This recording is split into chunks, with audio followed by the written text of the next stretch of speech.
Suarane apik. Gandeng suaramu apik tak sawer. Tak sawernya, tak sawer. Ora apa-apa suarane apik kok. Nek suarane elek emoh aku nyawer. Matur nuwun, Pak. Ya, wis. Apa ndidit duwe padahe kaya kowe ora ndidit. Padahe cah tipis kaya. Oh, yoga-yogane kok yo ndidit. Iya. Poso-poso padahake peh poso ngono ora ndidit ngono piye.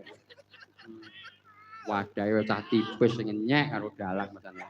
Yo ora. Rumah saya kok. Nah, saiki piye? Kowe sing marai suluk ngono kuwi sapa? Kok pinter men kowe? Apa ngen YouTube apa ana sing marai?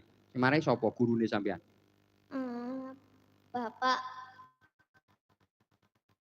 Suparto ikut guru Institut Seni Indonesia Ngayogyakarta. Oh, isi Jogja kan ah? Nggih. Wah, yo gurune ampuh ya. Beda nek gurune yoga iku gubrah kowe. Welek kabeh kowe kok. Kowe wong dosen isi Jogja mesti ampuh. Coba kowe nembang tak dhisike gandeng kowe iki yo direwangi saka adoh teko kene. Nembang apa? Nah, apa mau?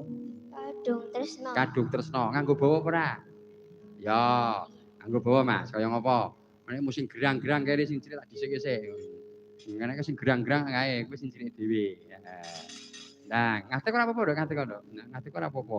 Engko cah cilik kok. Kowe iki piye-piye patut wae, suarane apik. Ya, wah. Isuk penggantine sinden-sinden ampuh iki, Nduk. Generasi penerus ya nek sing ngene iki. Ndang, bawane piye? Rina wangi dadi ati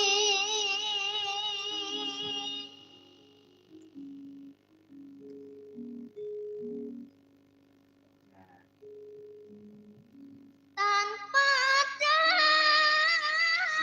tanpa nendra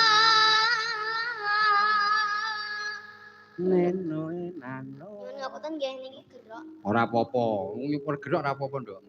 Gerok oh ya apik bae nek kuwi suarane bocah apik kok. Kanyun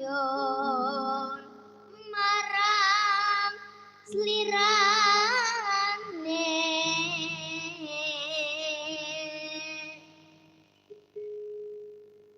tansah ku mawanging netra jero ati kadang tresno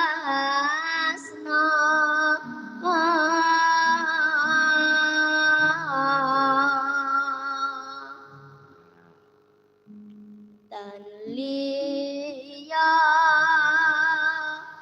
among sliramu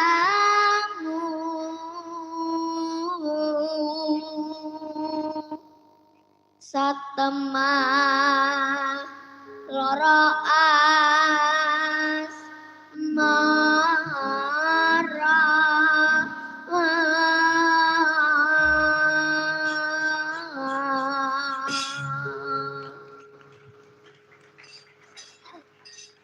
Ya coba langgame, Nduk. Lamat wos katon tejane yen